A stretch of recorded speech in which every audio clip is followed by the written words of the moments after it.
Fala, meus amigos, sejam bem-vindos ao canal BitCrypto. Trazer aquela informação que eu disse para vocês, né? Quando a gente estava lá no vídeo da Stellar, né?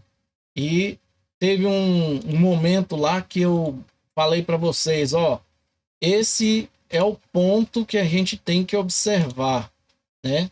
Que foi nessa leitura aqui, ó, né, do documento, do artigo da Estelar, né, aonde teve, eu até fiz uma marcação, mas só que já saiu a marcação, porque eu tive que fechar a página e depois fui abrir, relacionado aí a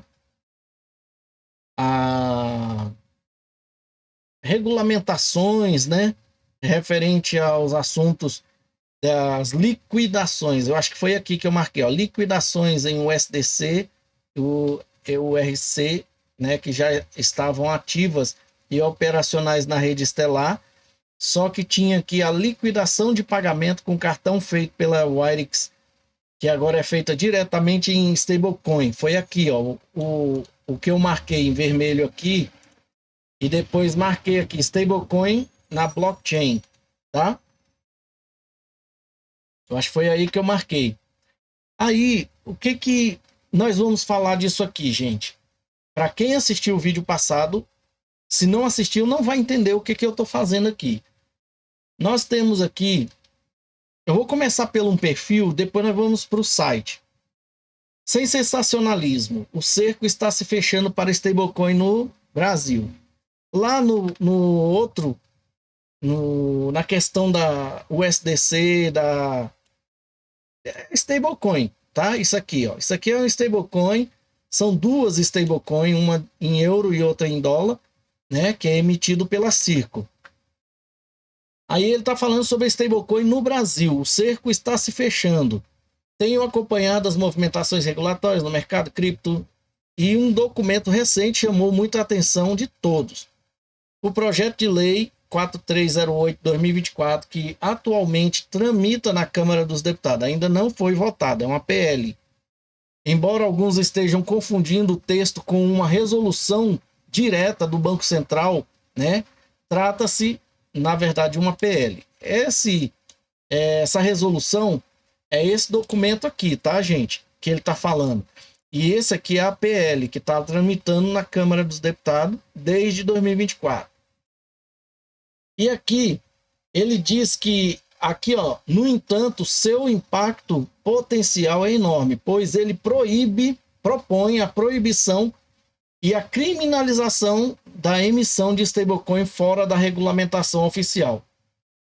Fora da regulamentação oficial, não está errado, não está errado, porque tem que ter regulamentação, né? Infelizmente, o Estado ele não vai deixar ninguém meter os braços e nadar de braçada dentro do Brasil, né? Assim, pelo menos que a gente imaginaria, porque a gente sabe que no Brasil tudo tem um jeitinho brasileiro, mas vamos levar pelo lado sério. Esquece que aqui tem muita corrupção, essas coisas, tá? Fiz um resumo dos pontos mais críticos que encontrou lá na proposta. Ele, exclusivamente para instituições autorizadas, segundo o artigo 4. Inclusive, a gente tem esse artigo aqui, tá? O documento da PL aqui. Aqui tem o artigo 4 aqui, falando a emissão de stablecoin lastreada em moeda estrangeira somente poderá ser realizada por instituições devidamente autorizadas pelo Banco Central do Brasil e operar no mercado de câmbio, nos termos da legislação e da regulamentação vigente. O que é isso, gente? Aqui diz que aqui está falando, inclusive, lastreada em moeda estrangeira e não na moeda brasileira. Ah, então a Tether não pode emitir stablecoin no Brasil se ela não tiver autorização do Banco Central, correto? Correto, é isso mesmo. Se ela tiver autorização, ela vai poder fazer isso. Ah, mas por que ela viria no Brasil emitir Tether em dólar para poder fazer o quê? Para fazer liquidação em dólar fora do Brasil. Por exemplo, um brasileiro quer enviar $1 milhão para o exterior. ele tem esse 1 milhão de reais, ou ele tem esse 1 milhão de dólares em reais. Ele vai ter que repassar esse dinheiro para a Tether, e aí a Tether tem que cunhar aquela quantidade e enviar. Tudo isso sobre o lençol do Banco Central, ou seja, tudo ali por conta tem que ser documentado, né? A mesma coisa serve para Circle, serve para RLUSD da Ripple e qualquer outra emissora, tá?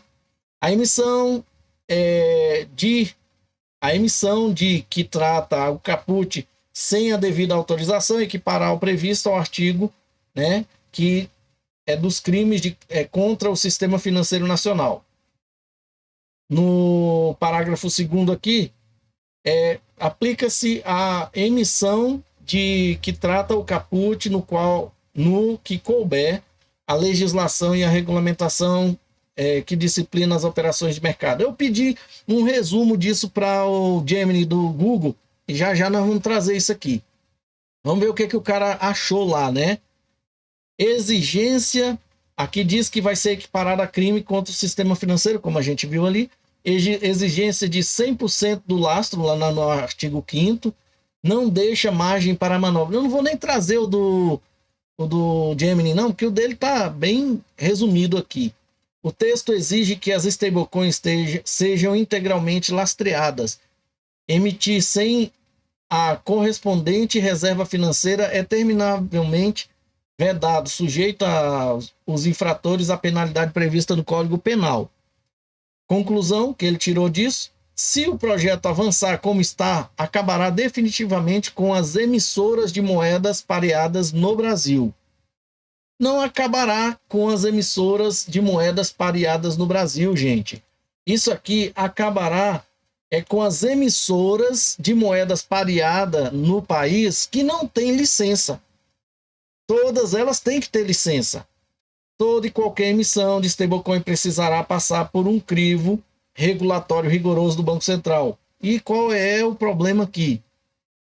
E ter suas reservas financeiras transparentes, que não é o caso da Tether, comprovadas para não ser tratada como crime.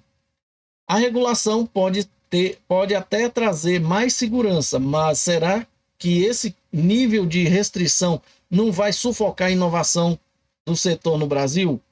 Como vocês enxergam isso? Eu respondi, né? Eu respondi aqui, ó. Eu sempre me perguntei por que os Estados Unidos aceitam que a Tether seja emissor de moeda de dólar, se nem os reguladores lá têm acesso a auditar o lastro. Eu acho correto e penso que não será um freio à inovação. Só que no Brasil pode ser que escolham vencedores, né? A gente sabe ali, né, daquelas corrupção, né?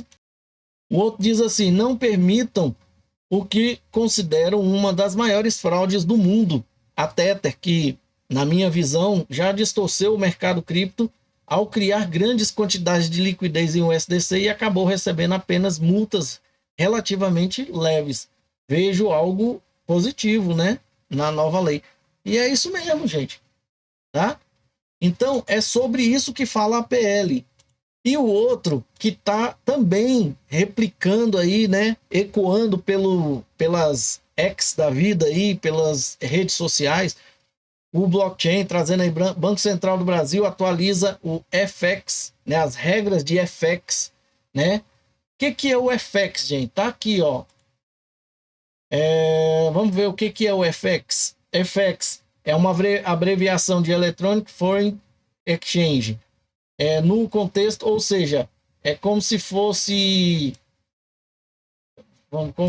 não, é o câmbio eletrônico. No contexto da regulação brasileira estabelecida pelo Banco Central, ele se refere a serviço de pagamentos ou transferências internacionais realizadas de forma eletrônica, que é aquele caso que a gente acabou de falar aqui da Visa com a Wirex e a Stellar. Beleza? Então, isso é o FX, né? E aqui, né, vamos passar para frente. Mais gente aqui falando. Provavelmente esse aqui eu acho que é em inglês. Ele fala a mesma coisa praticamente, ó. O Brasil acaba de traçar uma linha na cripto. sem Bitcoin, sem stablecoin e pagamentos transfronteiriços regulados. Gente, não tem nada a ver do que ele está falando aqui. Cara, se ele é de fora, eu não sei. Mas não tem nada a ver, tá? Sem Bitcoin, sem stablecoin, em pagamentos transfronteiriços regulados. Bom, aos perfis que eu li, muitos deles dizem que o Brasil está banindo as cripto. Não é, gente. Não é. É só para aquelas instituições que forem regulamentadas. Tá? Eu vou ver aqui, ó. Aqui está falando da resolução do Banco Central, ó. Tá? Aqui não fala que está proibindo. Aqui é pequenininho. Vamos trazer essa tradução aqui, ó. Aqui diz assim, ó. Banco Central do Brasil atualiza regras do câmbio eletrônico, proíbe criptomoedas em transferências internacionais. Só que aqui ele não explica que são as stablecoin, tá? Que não tenha uma parte regulamentada, né, pelo Banco Central. A resolução 561 revisa as regras para serviços de pagamentos e transferências internacionais, câmbio eletrônico. A regulamentação proíbe explicitamente o uso de criptoativo em transações internacionais. Não é de criptoativo, pelo menos eu entendi que não é de criptoativo. Exigindo que todos os pagamentos sejam realizados por meio de operações cambiais ou contas regulamentadas. O que dá a entender que está voltando à era das pedras aqui, né? A atualização também torna mais rigoroso os requisitos de conformidade. Estabelece limites de transação e exige a emissão de relatórios, procedimento de KYC, conheça seu cliente, e retenção de dados por até 10 anos. Antigamente era 5, agora é 10, né? Ou 5 eu acho que é só para pessoa física. As novas regras entrarão em vigor em 1º de outubro de 2026. E a resolução que ele está falando é dessa aqui, ó. Né? Criptoativo. Deixa eu ver aqui alguma coisa sobre cripto. Ó, não, nem cripto não tem aqui no meio, tá? Da resolução não fala em cripto, ó, tá? Vamos ver se fala de stablecoin. Também não tá falando de stablecoin, tá? Não tá. Mas liquidação tá, né? Aí, ó, liquidação. Caso o prestador de FX não possua conta de reserva ou de liquidação no Banco Central do Brasil, recebimento dos reais do usuário remetente que quer enviar, aquilo que eu expliquei lá no vídeo anterior. E a entrega dos reais ao usuário destinatário somente pode ocorrer por meio de conta de depósito ou de pagamentos pré-paga titulada pelo prestador do FX, observando que referida conta deve ser mantida em instituição autorizada pelo Banco Central e operar em câmbio e ter como propósito único a viabilização da prestação de serviço de FX. É vedada a compensação pelo prestador do FX entre os reais recebidos do usuário e os reais entregues aos usuários, né? Bom, o resumo que eu pedi aqui para o Gemini diz assim, eu coloquei assim, poderia fazer um resumo de 20 linhas sobre o assunto discorrido no link, que é aquele lá. Ele fala aqui que a resolução promove alterações significativas no mercado de câmbio e pagamentos internacionais. É digital, né? O objetivo central da norma é aumentar a segurança e a transparência nos fluxos financeiros transfronteiriços. A principal mudança estabelecida pelo Banco Central é proibição explícita do uso de ativos virtuais no FX. Pelo menos o Gemini também entendeu ativos virtuais, né? Que devem ser os digitais. Isso inclui Bitcoin, Ethereum e, notadamente, as stablecoin, moedas digitais lastreadas em moeda forte. Vamos ver se tem esses termos lá. Só para conferir, pessoal. 3, se eles citam Ethereum. Não tá citando Ethereum aqui, eu não sei de onde foi que essa galera tirou Ethereum, tá? Ou Bitcoin, por exemplo. Não consta Bitcoin aqui, gente. Olha para você ver, isso inclui Bitcoin e Ethereum notadamente. Aí eu vou fazer uma pergunta aqui para ele.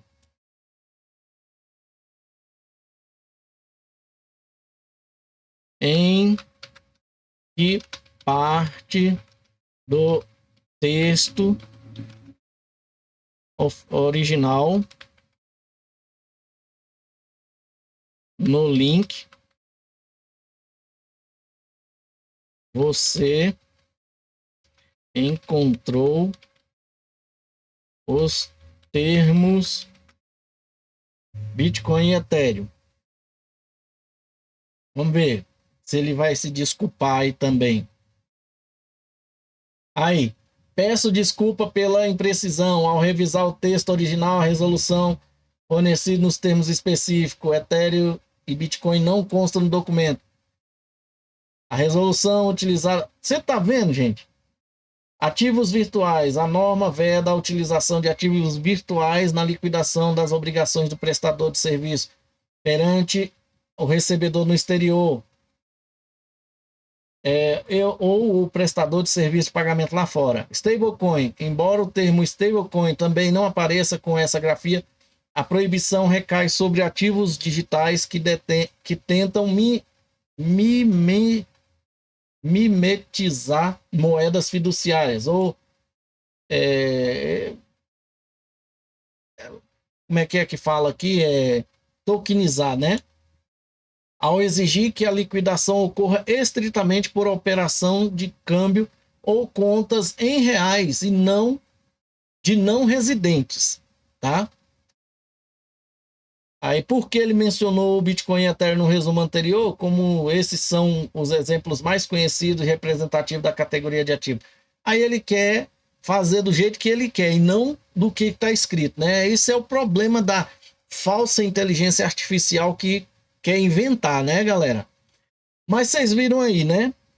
O Banco Central, ele quer que as instituições mova dinheiro, tá? Mova dinheiro e não ativos digitais, tá? Mas isso aqui ainda vai mudar. Com certeza, uma hora ou outra isso vai mudar. Por quê? O cara simplesmente, quando ele vai mover, por exemplo, XRP ou XLM, em especial, né? Porque em específico também, porque não tem nenhuma que seja compatível com esses dois tipos de ativo, o cara tá com real aqui. E o cara pode ter real do outro lado. Só que ele só vai ter real do outro lado se ele trocar os XRPs ou XLM que sair daqui e entrar lá do outro lado. Você tá entendendo? E outra, eu não sou banco, eu não sou instituição financeira, eu sou um especulador, eu sou um investidor. Eu não tenho interesse em fazer liquidação, né? Transfronteiriça. A Ripple, ela tem todos os mecanismos, todas as empresas que possivelmente poderiam estar conectadas a qualquer meio ou trilho de pagamento, ela praticamente já está conectada a eles. Salvo ainda que ela não recebeu a carta, né, do Federal Reserve lá, né? Então, o que acontece? Ela simplesmente pode ser uma instituição bancária no Brasil, em termos de remessa, né, representada por uma instituição regulamentada dentro do Banco Central. E isso quer dizer o quê? Que possivelmente a empresa quer fazer uma remessa de um que aqui fala até que é não. Cadê, gente?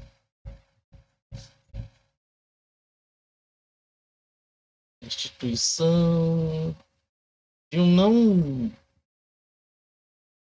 É uma pessoa que não mora no país, né? Pagamento, confidencial.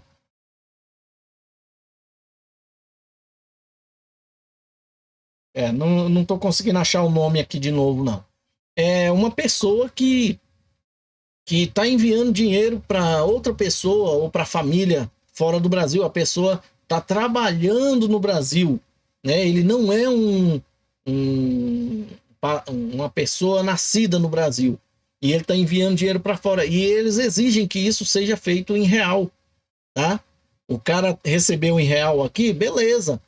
Ele vai enviar o real, vai ter um câmbio, vai acontecer o câmbio. Só que vai ter que passar pelo crivo, tá? Esse FX, que é o câmbio eletrônico, vai ter que passar por um câmbio que vai ter que ser pago, uma taxa, isso aí vai sair lá do outro lado. Eu só não entendi se lá do outro lado também tem que sair em real. Eu acho que é impossível, porque o outro lado de lá não vai usar real lá do outro lado, né? Ele tem que enviar o câmbio, o valor aqui já cambiado, né? Trocado lá para o outro lado. E aí? E se esse mecanismo de câmbio for autorizado, ou se ainda não foi, né? Pode ser que seja autorizado ser feito daqui do Brasil para fora usando o XRP ou XLM, né? Então, tudo isso ainda está em previsão, a gente nem sabe se o XRP ou o XLM vão poder ser utilizados ali, mas é possível, né, que acabe abrindo, né, para acontecer isso aí, porque a tendência é aumentar a velocidade, né, como é que é? Ter uma coisa que resolva o problema que a SWIFT não conseguiu, que os próprios bancos centrais nunca conseguiram, e nós temos aí que é as chamadas pontes, né? As moedas neutras, beleza? Bom, pessoal, era isso que eu queria trazer para vocês. No finalzinho, assim, eu dei uma enrolada, porque realmente há uma previsão ali de proibição de fazer uso de ativos digitais para liquidação, mas não cita qual tipo de ativo digital, né? Ou seja, ele abrangeu todas, né? E isso inclui XRP, XLM, qualquer outra. Mas e aí? Vai chegar um momento que eles não vão poder segurar isso. Por quê? Por quê? Hã? Aí você fala assim, e aí, Wander, por quê? Porque nos Estados Unidos e fora dos Estados Unidos e fora do Brasil, pode ser que isso se torne um padrão. Liquidar com moeda ponte, neutra. E acontecendo isso, acabou, meu amigo. Não tem para onde correr, tá? É fazer da forma correta, tá? Que é usar o esquema aí de ponte, tá bom? Muito obrigado, fique com Deus e até a próxima. E eles não vão querer ficar de fora. Obrigado por chegar até o final desse vídeo. Gostou dessas informações? Curte esse tipo de assunto sobre as melhores e piores blockchains, criptomoedas e ativos do mundo real, DeFi, CDFI, nova ordem financeira, política financeira, teoria da conspiração. É aqui que você vai encontrar todas essas informações. Então, não esqueça de curtir, se inscrever e ativar o sininho. E também, se quiser, pode compartilhar para que mais pessoas tenham acesso a essas informações. Muito obrigado e até a próxima.